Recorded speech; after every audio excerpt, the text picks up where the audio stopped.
11월 9일 목요일 하나님 말씀 잠언 14장 1절부터 16절까지입니다. 한 절씩 교독하겠습니다. 지혜로운 여인은 자기의 집을 세우되 미련한 여인은 자기 손으로 그것을 허느니라. 정직하게 행하는 자는 여호와를 경외하여도 패역하게 행하는 자는 여호와를 경멸하느니라. 미련한 자는 교만하여 입으로 매를 자청하고 지혜로운 자의 입술은 자기를 보존하느니라. 소가 없으면 구유는 깨끗하려니와 소의 힘으로 얻는 것이 많으니라. 신실한 증인은 거짓말을 아니하여도 거짓 증인은 거짓말을 뱉느니라. 거만한 자는 지혜를 구하여도 얻지 못하거니와 명철한 자는 지식을 얻기 쉬우니라. 너는 미련한 자의 앞을 떠나라. 그 입술에 지식이 있음을 보지 못함이니라. 슬기로운 자의 지혜는 자기의 길을 아는 것이라도 미련한 자의 어리석음은 속이는 것이니라. 미련한 자는 죄를 심상히 여겨도 정직한 자 중에는 은혜가 있느니라. 마음의 고통은 자기가 알고 마음의 즐거움은 타인이 참여하지 못하느니라. 악한 자의 집은 망하겠고 정직한 자의 장막은 흥하리라. 어떤 길은 사람이 보기에 바르나 필경은 사망의 길이니라. 웃을 때에도 마음에 슬픔이 있고 즐거움의 끝에도 근심이 있느니라. 마음이 굽어지는 자기 행위로 부흥이 가득하겠고 선한 사람도 자기의 행위로 그러하리라. 어리석은 자는 온갖 말을 믿으나 슬기로운 자는 자기 행동을 삼가느니라. 지혜로운 자는 두려워하여 악을 떠나나 어리석은 자는 방자하여 스스로 믿느니라. 아멘. 이것은 하나님의 말씀입니다. 오늘도 14장에 여러 가지 말씀이 있는데 오늘도 한 절씩 좀 읽어가면서 필요한 부분 또 우리에게 적용해야 될 부분 좀 함께 나눠보도록 하겠습니다. 먼저 1절 말씀 같이 읽어보겠습니다. 1절 시작. 지혜로운 여인은 자기 집을 세우되 미련한 여인은 자기 손으로 그것을 하느니라. 오늘 본문에 이제 가정을 세우는 사람, 가정을 무너뜨리는 사람이라고 되어 있는데 이제 주인공이 여인이죠. 그런데 이 본문을 읽을 때 꼭 여인이라고 할 필요는 없을 것 같아요. 남자들도 똑같으니까 지혜로운 남성이 자기 집을 세우고 또 미련한 남성이 자기 손으로 가정을 무너뜨리게 되는 경우 굉장히 많이 보죠. 그래서 꼭 여성이라고 지칭하지 말고 그냥 이제 우리라고 생각을 하면 좋겠어요. 오늘 본문의 지혜로운 여인은 말씀의 사람을 이야기하는 것이고 그리고 미련한 여인은 자기의 생각으로 가득한 사람. 지혜로운 여인은 말씀을 붙들고 지키는 사람이겠고 미련한 여인은 말씀을 버리고 스스로 자유롭다고 생각하는 사람이겠죠. 오늘 본문에는 가정건축가에 대한 이야기이죠. 말씀의 사람이 가정을 잘 건축한다 이런 이야기인데 생각을 해보면 왜 말씀의 사람이 가정을 잘 건축하는 사람이 되는가? 대부분 그 가정에서 이제 남편과 아내 사이에 문제가 있을 때 서로 상대방을 탓하기 때문에 싸움이 되잖아요. 그러니까 만약에 상대방을 탓하지 않으면 싸움이 일어나지가 않는 거죠. 남편도 아내도 이 문제는 모두 다 내 탓이고 내 잘못인 것 같아. 남편도 그렇게 이야기하고 아내도 그렇게 이야기하면 그래 네가 그렇게 말했으니까 그건 네 잘못이다. 이렇게 말할 사람은 없는 거죠. 당신이 그렇게 이야기하니까 나도 내 잘못이 이런 부분이 있는 것 같아. 우리 함께 잘해보자. 그러니까 이런 식의 오히려 가정이 위기였지만 그 위기를 극복하고 점점 더 세워지는 어떤 역발전의 상황이 올 수 있죠. 근데 그렇지 않은 이유는 뭐냐 하면 자기 자신을 탓하는 게 아니라 상대를 탓하기 때문이죠. 이건 모두 다 내 탓이 아니고 네 탓이니까. 쉽게 말하면 내가 변해야 되는 것이 아니라 네가 변해야 되는데 당신이 변하지 않아서 문제가 이렇게 되었고 그것을 나는 더 이상 참을 수가 없다. 그래서 가정이 허물어지게 되는 거죠. 그러니까 이 본문의 내용의 핵심은 무엇이냐면 이것인 것 같아요.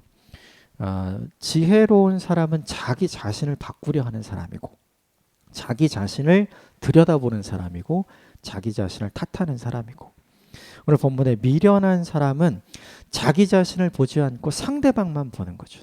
그리고 상대의 변화를 원하는 것이고 나는 변화하지 않으려는 것이고, 나는 변화할 필요가 없기 때문에 나의 탓은 아니고 모두 상대의 탓이라고 이야기를 하는 거죠. 그런데 왜 말씀의 사람이 자기 집을 세우는가? 이유는 되게 간단해요. 말씀이 나를 바꾸기 때문이죠. 자기 생각이 자기를 바꾼 사람은 없는 것 같아요. 그럼 자기 생각에 내가 바뀌어야 된다고 생각하지 않기 때문이죠. 자기 생각은 언제나 나를 합리화하잖아요. 내가 아니라 그가 문제다. 내가 변해야 되는 것이 아니라 그가 변해야 되는 것이다. 그런데 이것을 제3자적 관점에서 아주 공의롭게 그리고 충분한 사랑을 가지고 지켜보는 관점이 하나님 말씀의 관점이잖아요.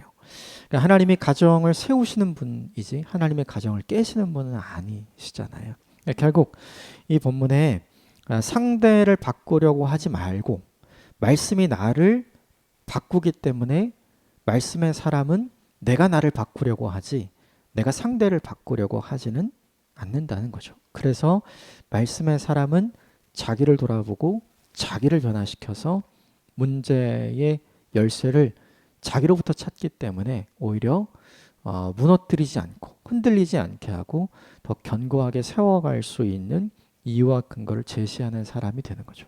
그러니까 오늘 우리에게 필요한 것이 이제 이런 부분이 아닌가 생각이 들어요. 우리 흔히 책임지기 싫어하고 우리는 흔히 자기 탓하면서 이것이 내가 원인이다, 내가 문제다, 내가 바뀔게라고 말하는 거 그걸 인정하는 거 굉장히 힘들어 하잖아요. 그런 시대에 살고 있잖아요. 그런데 하나님은 그렇지 않은 것 같아요. 오늘 본문에서 우리가 제3자의 입장에서 누구랑 함께하고 싶은지를 생각해 보면 되게 답은 간단하게 나오는 것 같아요. 지혜로운 사람, 집을 세우는, 가정을 세우는 지혜로운 사람과 함께하고 싶은가? 아니면 집을 허무는 남 탓을 하고 남의 변화만을 이야기하는 오늘 지혜 없는 미련한 사람과 함께 하고 싶은가? 생각해 보면 전자는 함께 하고 싶은 사람이지만 후자는 그렇지가 않은 거죠. 이 이혼 관련된 문제 또 부부 관련된 문제로 많은 사람들이 고민하고 또 갈등도 하고 실제로 많이 이혼도 하잖아요. 우리에게 중요한 것은 그 인생이 굉장히 중요한 결정이잖아요. 가정을 지켜간다는 것이 가정을 세우기로 결정을 해서 그 일을 했기 때문에 우리가 가정을 허무는 것보다는 가정을 잘 세우는 결정을 하는 것이 우리가 할 수 있는 훨씬 더 좋은 결정일 확률이 굉장히 높은 거죠. 그래서 오늘 본문에 가정을 허무는 사람이 되기보다는 가정을 잘 세우는 하나님의 사람이 되었으면 좋겠습니다.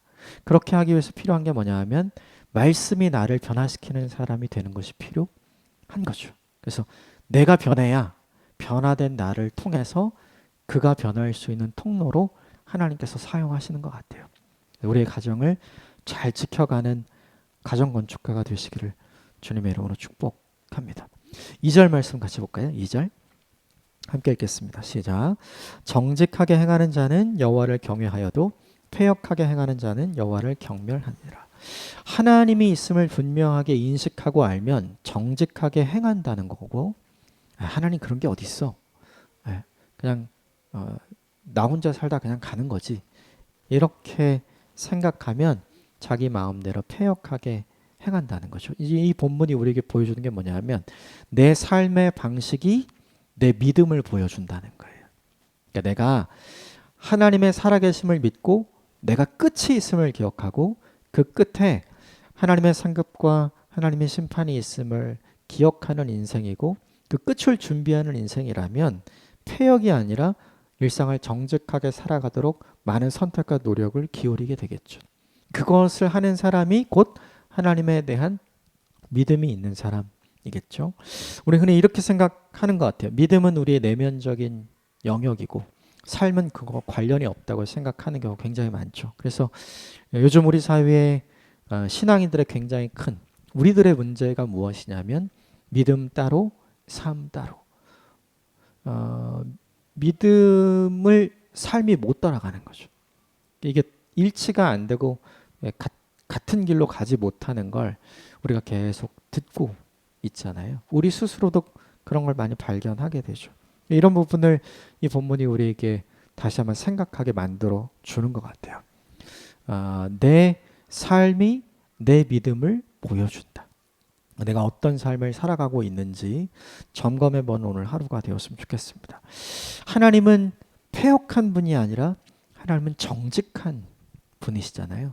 그래서 하나님을 믿고 하나님을 섬기는 사람들에게 패역이 아니라 정직이 보일 때 그가 정말 하나님을 믿고 있구나, 이렇게 볼 수 있고 이렇게 알 수 있는 근거가 되죠.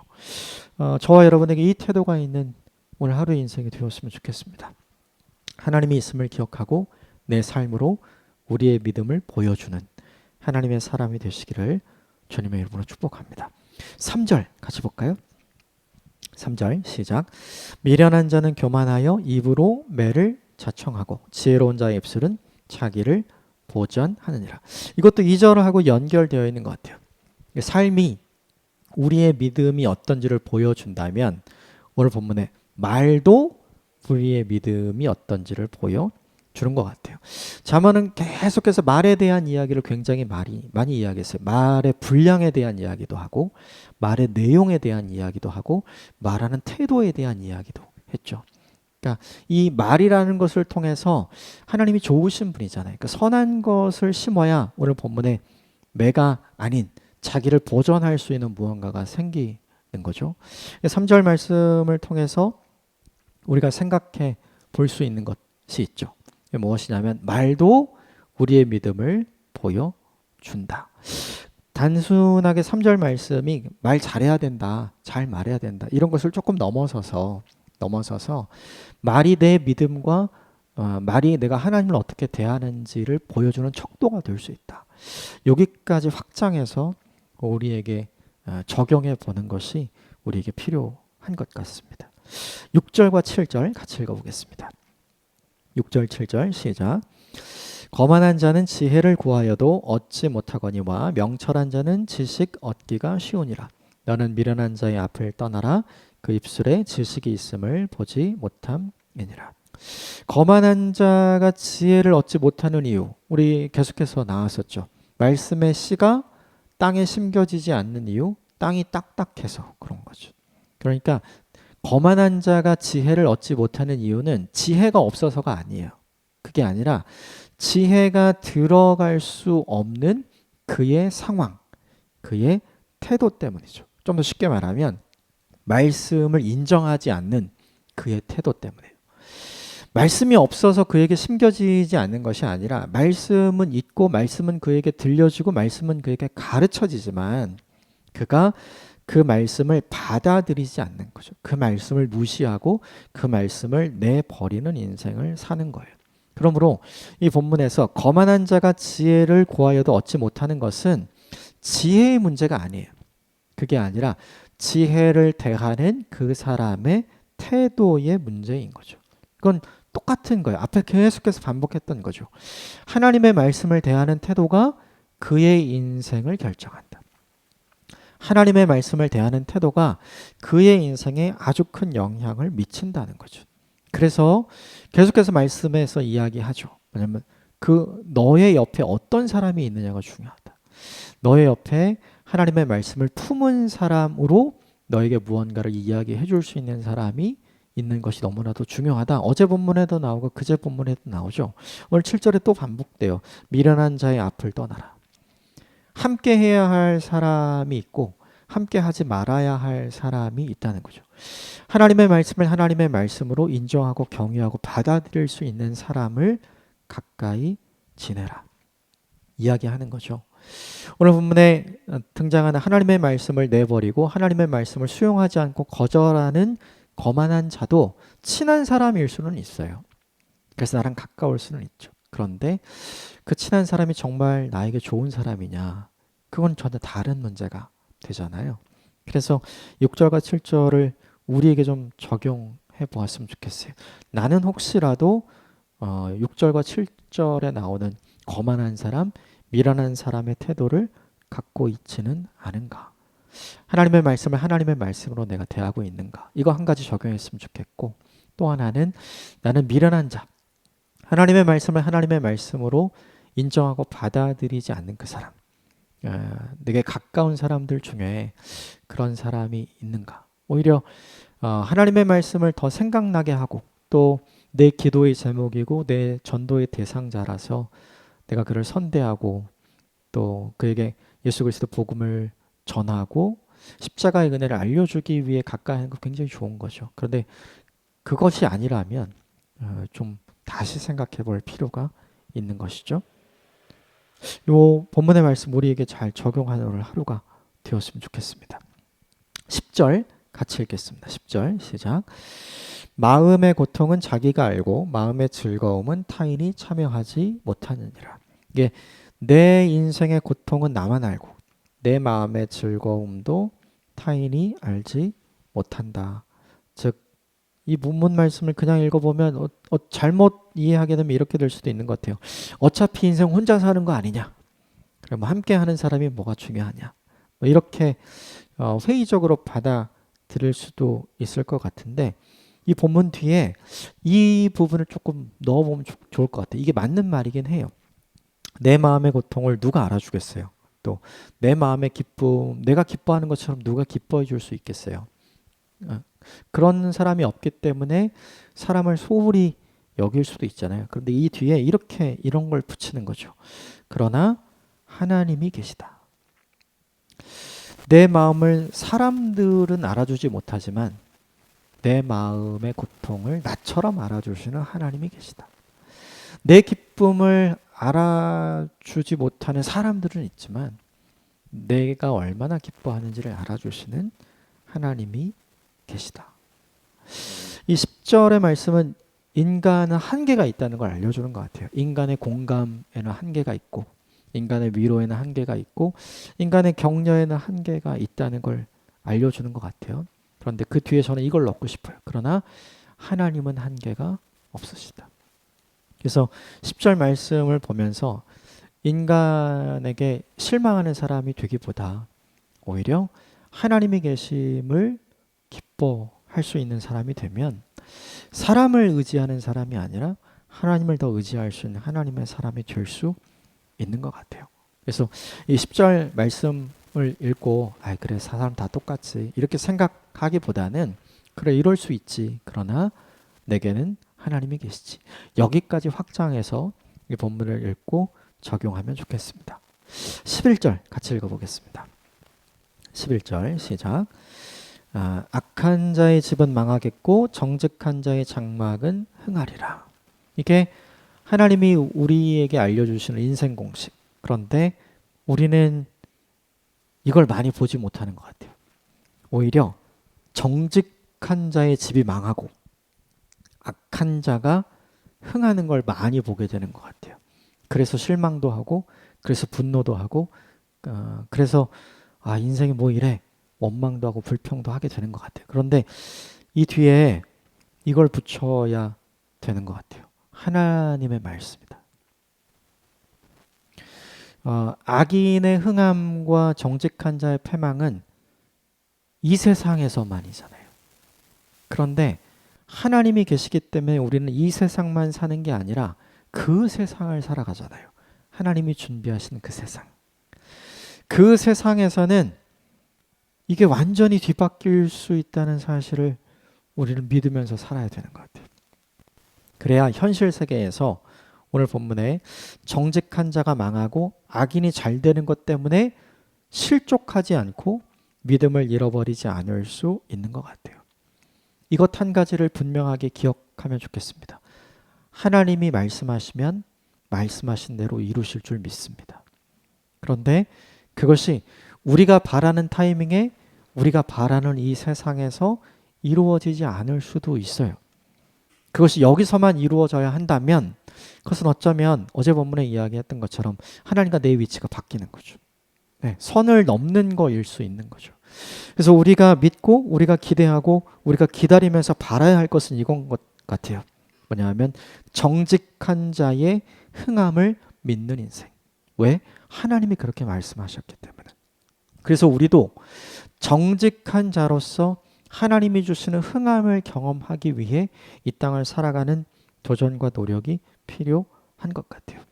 11절의 말씀을 보면서 이 생각을 계속 하게 됐어요. 꼭 이런 거 아닌데, 이런 거 아닌 게 훨씬 더 많은데, 선지자들도 이것 때문에 고민하고 원망하고 불평했는데, 이런 생각 많이 들거든요. 그런데 이 말씀은 하나님의 말씀입니다. 이 말씀은 말씀대로 이루시는 하나님의 말씀을 기억하셨으면 좋겠습니다. 우리의 타이밍에 우리의 현실에서 이렇게 되지 않을지라도 하나님의 타이밍에 하나님께서 우리가 허락하시는 새로운 세상에서 반드시 이렇게 될 줄 믿습니다. 그것을 믿고 살아가는 저와 여러분이 되시길 바랍니다. 마지막 하나만 더 나누겠습니다. 12절 같이 읽겠습니다. 12절 시작. 어떤 길은 사람이 보기에 바르다. 필경은 사망의 길이니라. 어떤 길은 사람들이 보기엔 굉장히 바른 길이지만 하나님 보시기에는 그렇지 않은 사망의 길이라는 거죠. 이 본문이 우리에게 보여준 핵심 메시지는 사람이 보는 눈과 하나님이 보는 눈이 다르다. 사람이 하는 생각과 하나님이 하는 생각이 다르다. 사람의 기준과 하나님의 기준이 다르다. 사람의 길과 하나님의 길이 다르다. 사람들은 넓은 길 좋아하잖아요. 사람들이 많이 지나가는 넓은 길, 대세를 따르는 길이죠. 그런데 예수님이 우리에게 이렇게 말씀하시죠. 좁은 길을 선택해서 가라. 그렇게 우리에게 말씀하시고 그렇게 우리에게 도전하시죠. 이 본문이 우리에게 주는 도전은 이런 것 같아요. 살아가면서 모든 사람들은 자기에게 좋은 길을 선택합니다. 그리고 이 길이 좋기 때문에, 이 길이 우리를 위한 길이기 때문에 너도 이 길을 선택해야 된다고 이야기를 해요. 그런데 생각해야 돼요.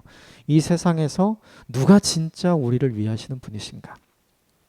하나님만큼 우리를 위하시는 분이 과연 존재하는가? 그렇지 않다는 사실을 신앙을 갖고 있는 우리는 알고 있잖아요.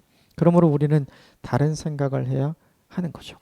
하나님이 보시기에 좋은 것을 선택할 줄 아는 믿음과 용기가 저와 여러분에게 있게 되기를 주님의 이름으로 축복합니다. 내가 기쁘고 내가 좋아하는 길이 아니라 하나님이 기뻐하시고 하나님이 자랑하실 수 있는 인생의 길을 선택하는 분별력이 저와 여러분에게 있게 되기를 바랍니다. 하나님이 우리에게 말씀하신 게 있어요. 너희 마음대로 살아라. 이렇게 말씀하시지 않았습니다. 너의 마음을 지키면서 살아라. 우리에게 이렇게 말씀하셨거든요. 변하는 것 중에 가장 많이 변하는 게 우리의 마음이잖아요. 그런데 하나님께서 우리의 마음에 유불리를 따라 변동되는 인생을 살지 말고 진리를 쫓아 하나님 앞에서 정말 바르고 좋은 것이 무엇인지, 어떤 것이 생명의 길인지를 알아 그것을 분별하는 인생을 살아라. 이렇게 우리에게 도전하시죠. 왜 그런가? 그렇게 사는 사람들이 적기 때문일 거예요. 그렇게 사람들이 많다면 이렇게 말씀하실 필요가 없는 거죠. 또 하나, 하나님이 그렇게 살기를 원하시기 때문이죠. 그래서 이 12절의 말씀을 곰곰이 곱씹어보고 12절 말씀을 많이 묵상하고 생각하는 오늘 하루가 되었으면 좋겠습니다. 우리의 눈을 믿지 말고 하나님의 눈을 믿는, 우리의 생각을 믿지 말고 하나님의 생각을 믿는 저와 여러분이 되시기를 주님의 이름으로 축복합니다. 함께 기도하겠습니다.